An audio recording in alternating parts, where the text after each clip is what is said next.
Hello there. How are you? Hope you're doing well. My name's Carl. Welcome to this webinar on behalf of the TOEFL org. We are a teacher training company for people who want to teach English as a foreign language. We help people to become teachers, and we also help teachers that are already teaching to maybe learn more about the trade and become better teachers. So if that's the sort of thing that you're looking for and want to know more about, you are at the right webinar. Hello, wherever you are in the world. As I said, my name's Carl. I'm in Belfast, Northern Ireland. Please say hello in the chat and let us know where you are in the world. I can see Carmel in Dublin. Hello. Anne in Munich. Mary in New Mexico. Amazing. Claudia in Ohio. Hello, everyone. Please say hello. The topic of today's webinar is about exam preparation and the different types of English as a foreign language exams that we have. And I'm going to go into it a little bit about how to teach them, why to teach them, a few tips, this kind of thing. But if you've got any questions about exam preparation or about teaching English as a foreign language in general, please do put them in the chat. I will try and answer them when I get round to finishing the little presentation I've got. Or if not, Erin, who is monitoring the chat, might get there to answer the questions more quickly than I will. One more thing I want to talk about is we've got a fantastic podcast going here at the TOEFL org. Erin will put a link into the chat to get you, if you want to know more about that. It's interviewing people who I've been teaching around the world. So I think it's really, really interesting for people who want to get into or who are already teaching TOEFL. All the hellos are coming in. Hello, Naomi. Hello, Maya in France. Viola in Italy. Lorenzo in Italy.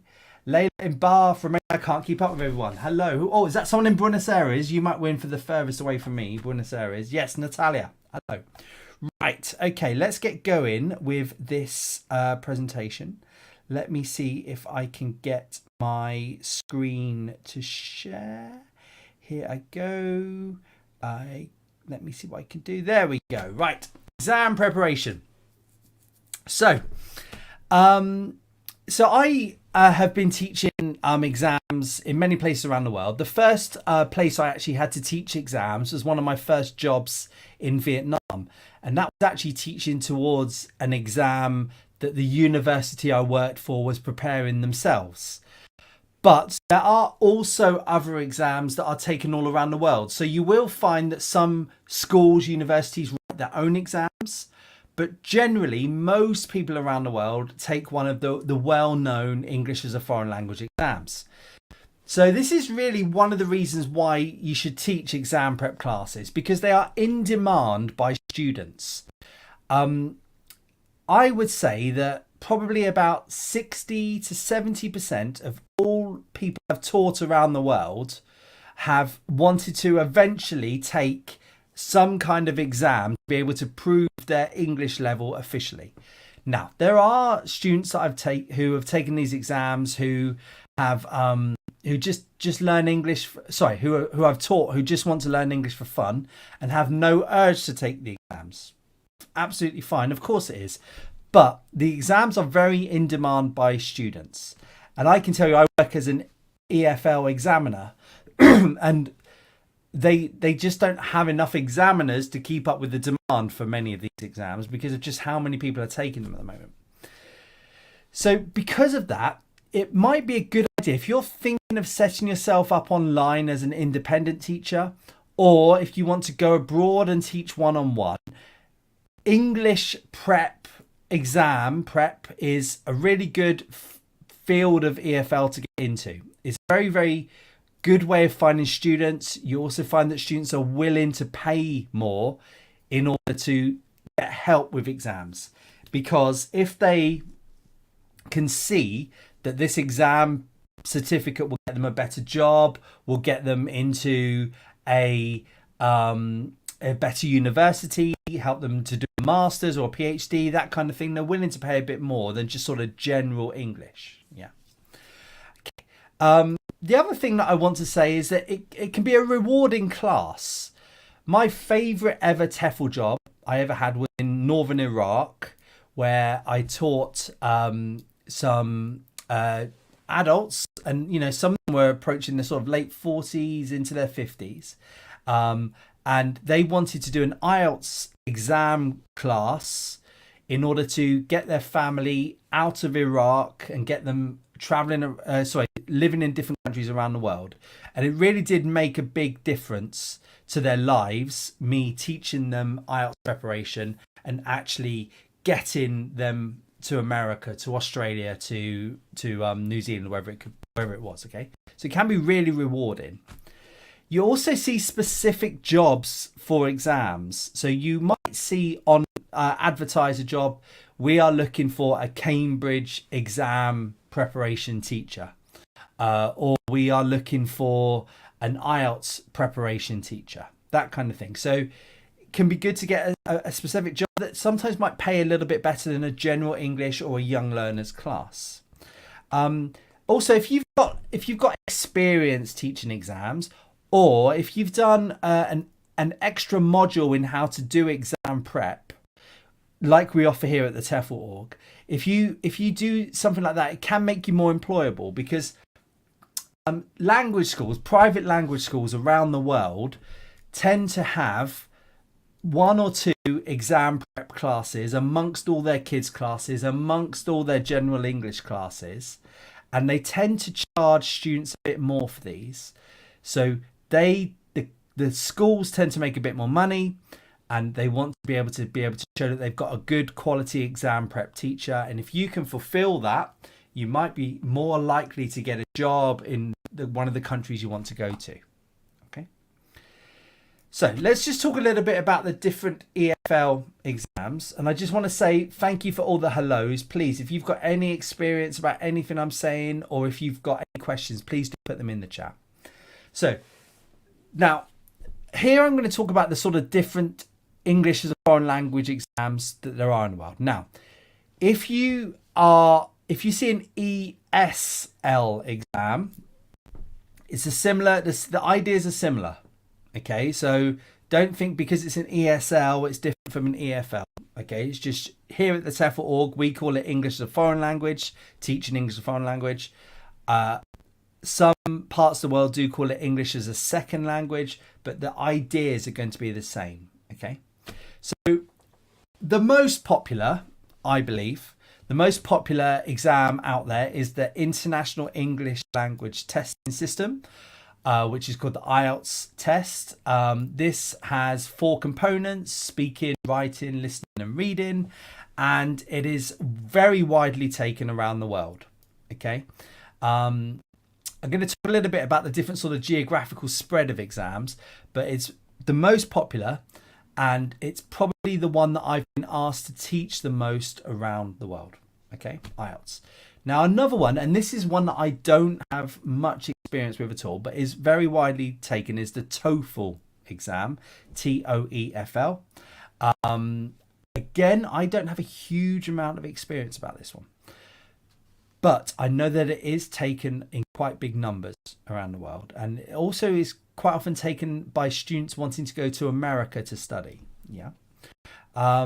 Trinity is a very, very popular one. It's puts a lot of emphasis on speaking in the Trinity exam, and it's very widely taken in Europe, especially.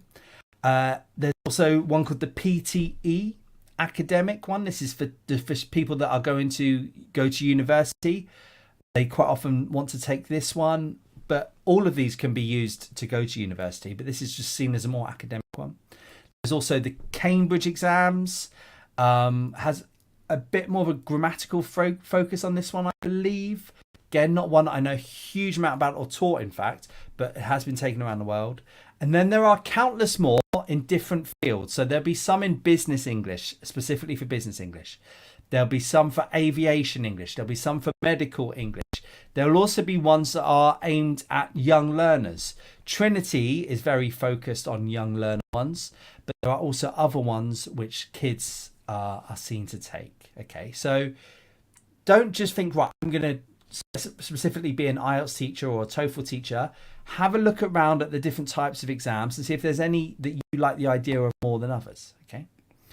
So locations, different exams tend to be favoured by different countries, and there's sort of no reason for this specifically apart from that exam company got into that country a bit earlier.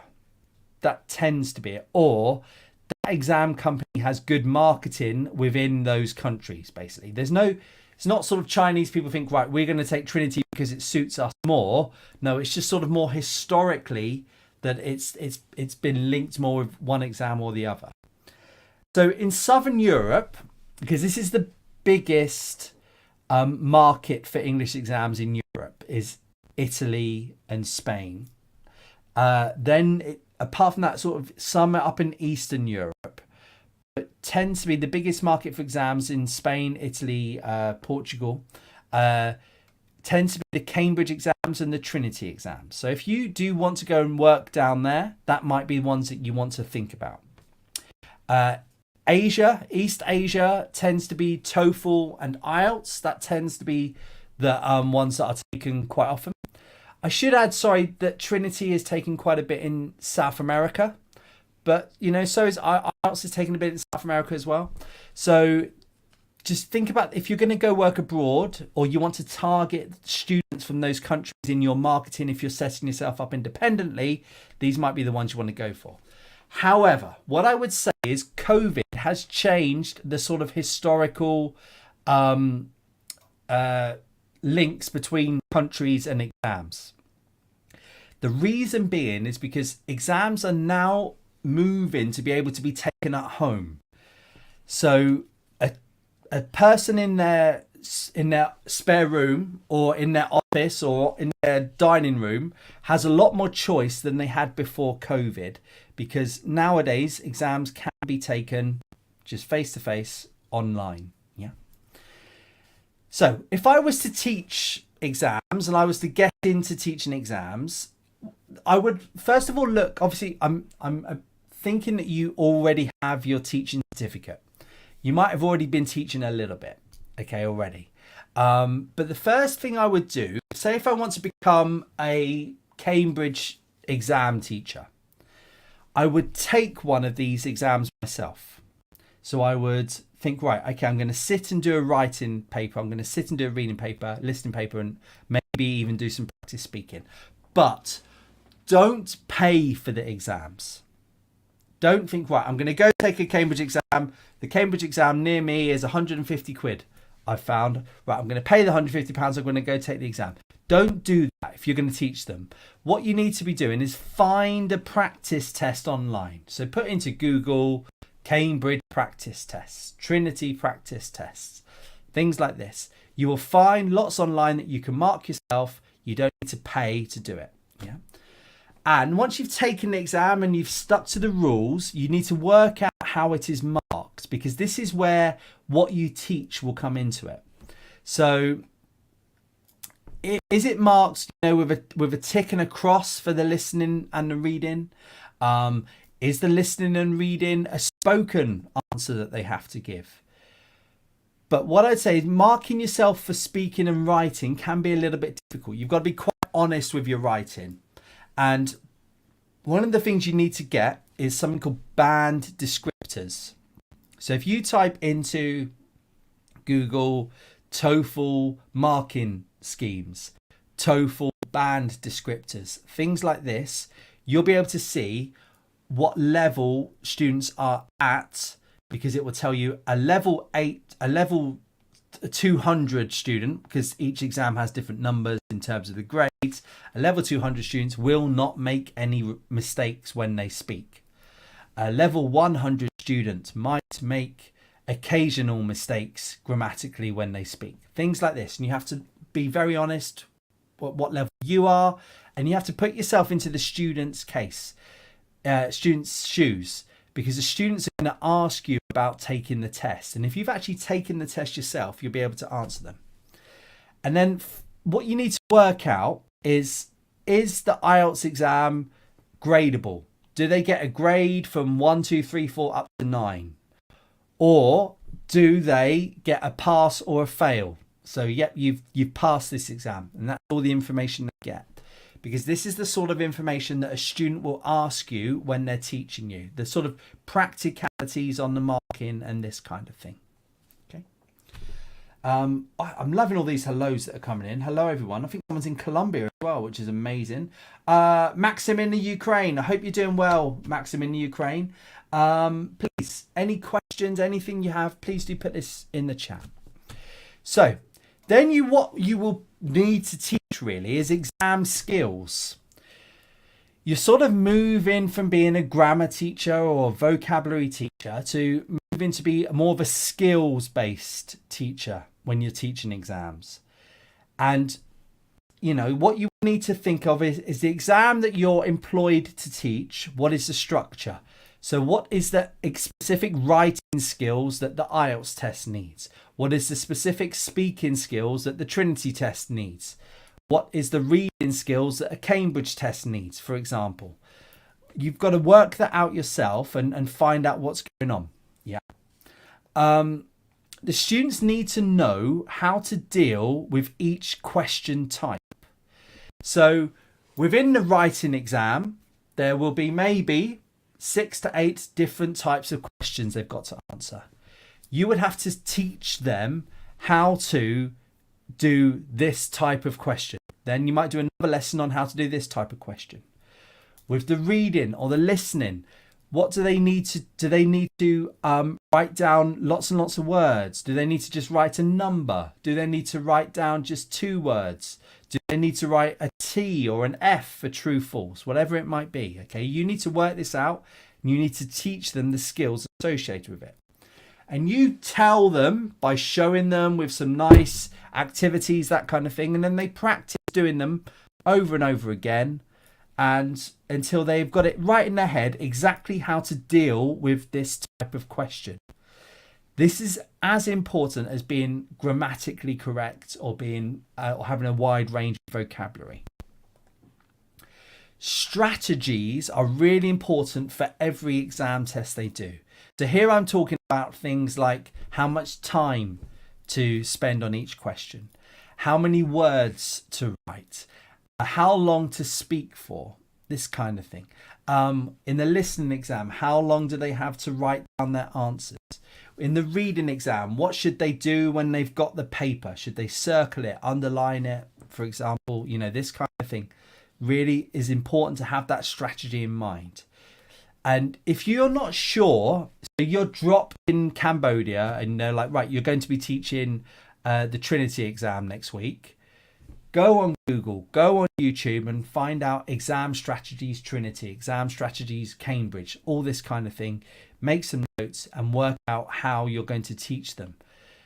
You might have a textbook for Cambridge, Trinity, TOEFL, whatever it might be, but you probably want to know more than that. So have a look on Google and YouTube and look at the official website, the official YouTube channels or websites for the exam board you're going to be taking. All right. They generally have some good advice for teachers, good advice for students. So although I've said exam strategies, that kind of thing are a big part of it, you are still a language teacher. So you will still be teaching vocabulary and you will still be teaching grammar in these classes. And the tests have vocabulary that is associated with them. And I'm not saying that, it's not that Trinity, for example, has a long list of words that will appear on their test. TOEFL, no, doesn't work like that. But they have general topics that come up within the tests. Things like the environment, things like crime, things like health, things like education, for example.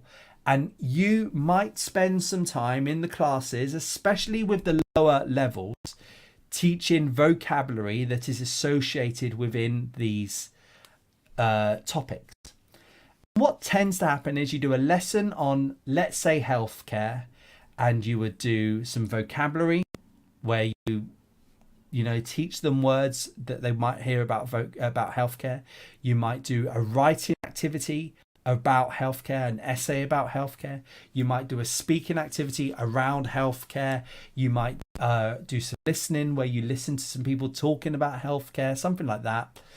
And you'll tend to do lessons around topics, and then you do a bit of the exam skills, and you do a bit of the reading, bit of the writing, bit of listening, bit of speaking for each of those for that topic, if that makes sense. Textbooks will help you.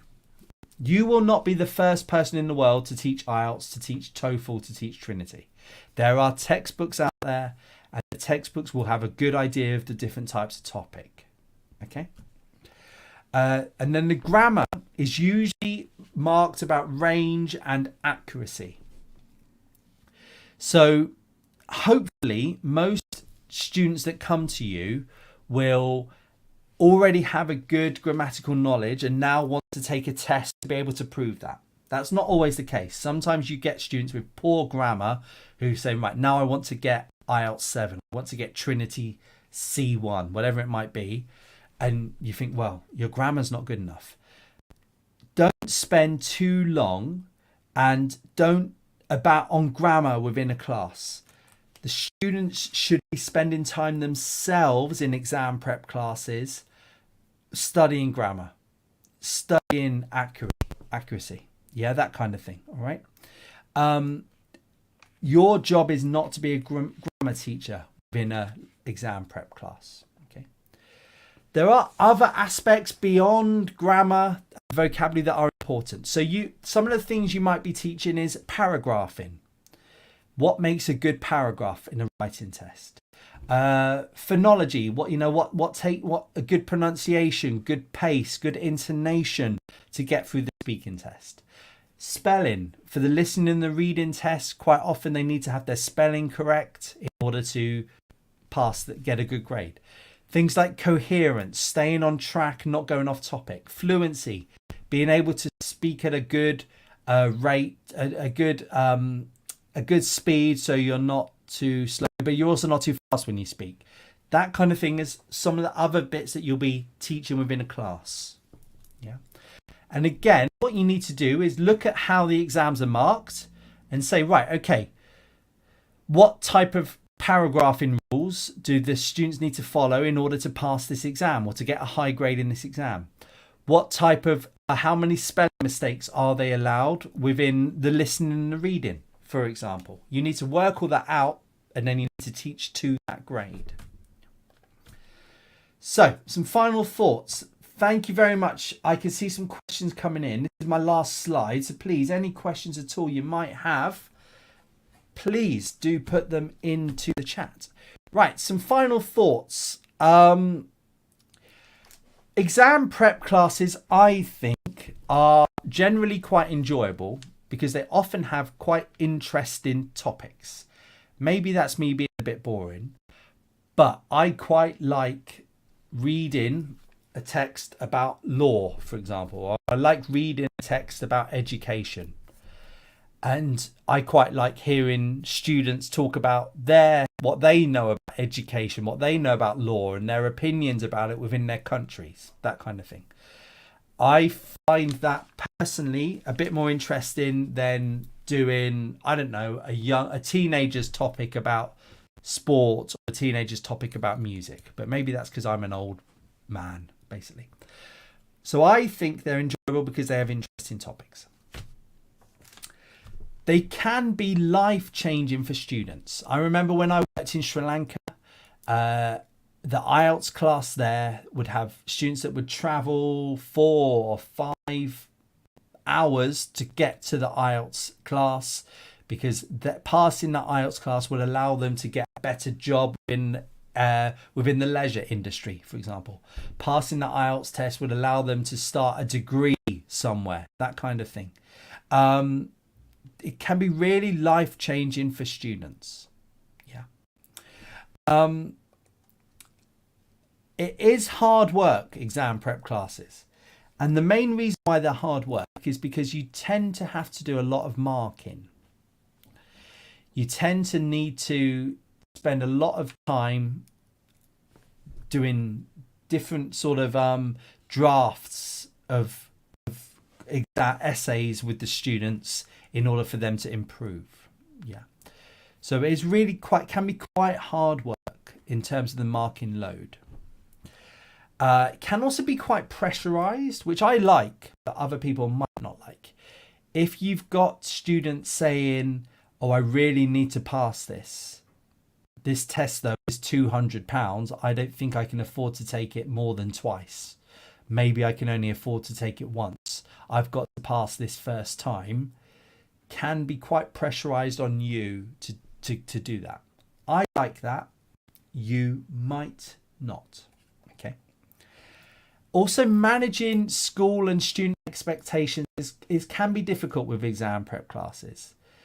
If you've got a student that needs to get, let's say, IELTS 7 in order to move to Canada or in order to move to Australia, and they come to you and their English is really not very accurate, they don't have a big range, you read their writing and it's quite difficult to read, there's lots of spelling mistakes, you've got a lot of work to do with that student. And if they're realistic, that could take them 6 months to a year to get up to that grade. Or if they can work at it full time, it might not take that long. But a school might say, yes, come in. We've got a fantastic IELTS teacher. They're going to get you that grade. And it can be difficult because maybe they're not that ability. Yeah, it can take time. So you've got to sometimes be honest with a student and say, look, if you don't work really, really hard at this, you're not going to be able to get this within 6 months, whatever it might be. But please don't let that put you off. It can be financially rewarding. It can be very, beneficial inside. You're thinking that you're really helping students, that kind of thing. So definitely I would think about getting yourselves teaching exam prep classes if you're not doing them already. Okay. Thank you very much. Right, let me get going here with some questions. All the hellos, where are we? France. Jennifer in the west of Ireland. Are you out Sligo way, Jennifer? I sometimes do some teacher training out there. If not, might see you in Belfast. Natalia in Buenos Aires. Hello, Natalia. People in California. Oh, I'm very jealous. It's, as you can see, it's getting dark in Northern Ireland already. Hyderabad, India. Right. I can't keep up all the hellos. Hellos. Where's the first question? Alison. Hi. Do lessons tend to be on a one-to-one basis? No, is a short answer. Exam prep classes, if you're gonna set yourself up as an independent teacher, as in you're going to work probably online, but it doesn't have to be online. It can be within a town somewhere around the world or in your hometown. You might get students that come to you and say, I want to pass Trinity exam, I need help. And you might look at them and say, right, okay, I'm going to charge you £10 an hour, £20 an hour, £30 an hour, whatever it might be. You need about 5 lessons and then you'll be able to take the test, for example. But if you go work for a school or you go work for a company, they tend to do classes of exam preps. And this is where it can be quite hard on the marking, because if you've got a class of 16 students who are doing Trinity and you have to mark 16 students worth writing, that takes you a little while, okay? But they can be enjoyable classes. I've really enjoyed them. So the lessons don't tend to be one-on-one. They tend to be classes unless you're going to set yourself up independently, Alison, which I've done in various places around the world and can be the best way to make a bit of money. Good luck, Alison.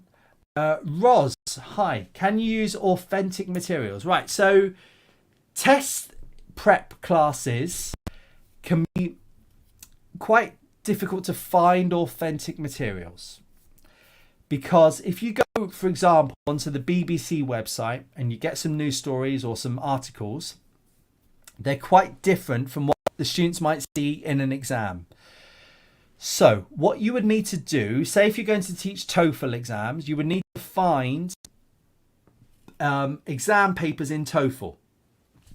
And you might need to make your own lessons up around them. Or they might already have some from textbooks, that kind of thing. So use authentic materials, but use authentic materials that are coming from those exams, either past papers or from textbooks. Yeah, don't use just reading materials or listening materials that you found online. Okay. Meow. It's lovely to have a cat in. Hi. After getting a TOEFL certificate, can I get a teaching job in Canada? You might need to if your cat go into quarantine for a bit. Meow. That's a little joke there. Sorry. Right. Okay. Right. There's countries around the world that have a shortage of teachers, and they quite often say, if you've got a teaching qualification, you can move to our country. Now, I don't know if TOEFL certificates are on that list that Canada has in order to get people to come in. You would need to check that yourself. However, what I do know is once you're in Canada, there are TOEFL jobs. So I don't know if a TOEFL certificate will get you into Canada, as in it will get you enough points on the immigration to get you into the country permanently, that is, as on a working visa or something like that. But I do know once you're in Canada, you will be able to find TOEFL jobs. I hope that answers your question, Meow, but you need to do more Googling yourself. Okay. Isabel, hi. How many lessons would you suggest students take? I'd suggest they take 1 or 100. It really does depend on where they start with you and where they need to get to. You've got to be honest with them. Yeah, don't be one of these teachers that says, yes, I can get you whatever grade you need in Trinity. I can get you whatever score you need in the Cambridge test. Yeah, just you spend 10 weeks with me, you'll do it. No, okay? Because everybody starts at a different level. Now, it might be that you've got someone who's really, really good user of English. They can listen well, read well, write well, speak well, and they just want to take the test. Fantastic. They're the easiest type of students because all you really need to do is lots and lots of exam prep.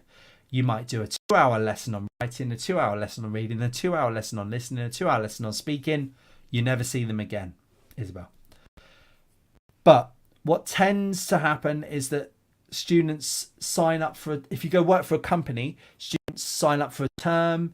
They maybe do 2-4 hours a week over 10 weeks. Okay.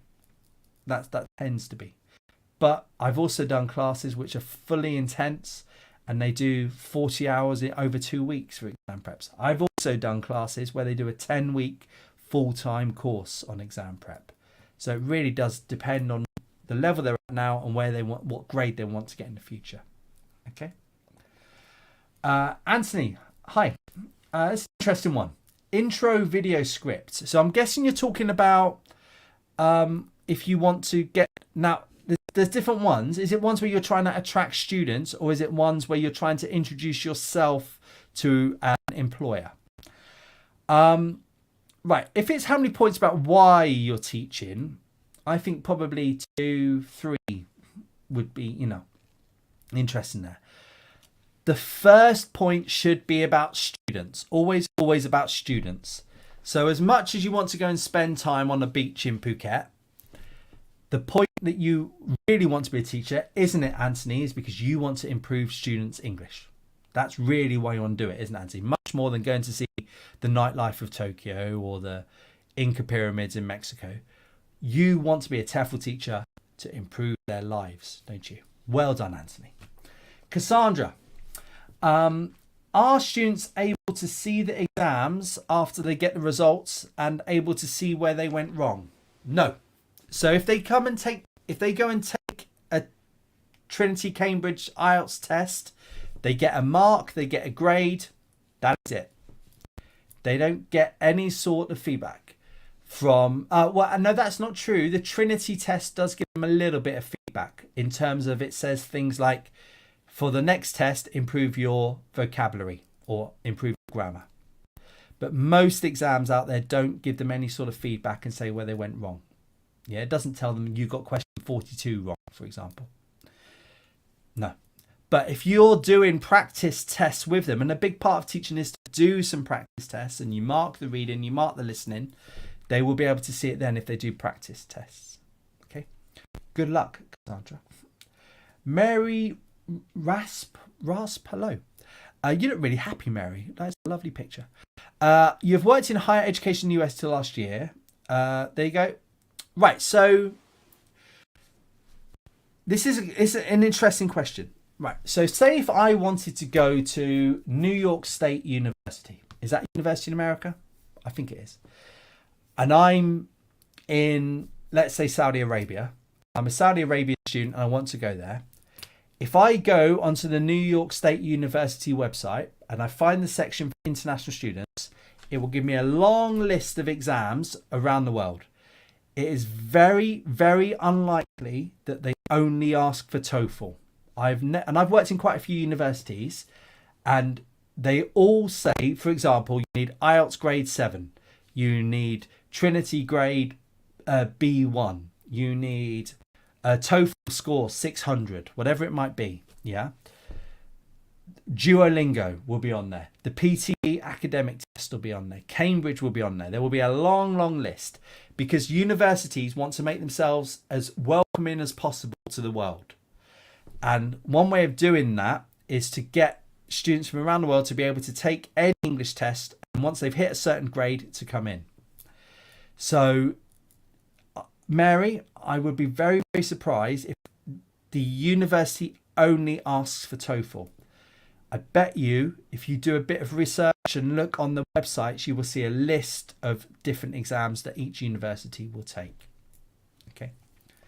But historically, TOEFL is the one that is taken to get into the universities in America, but it doesn't have to be TOEFL. Cassandra, hi. Again, would you recommend teaching exam prep classes and be an examiner? Or would that be too much work or pressure? Right. So to be an examiner, you need to have a good couple of years minimum experience before exam boards will take you on.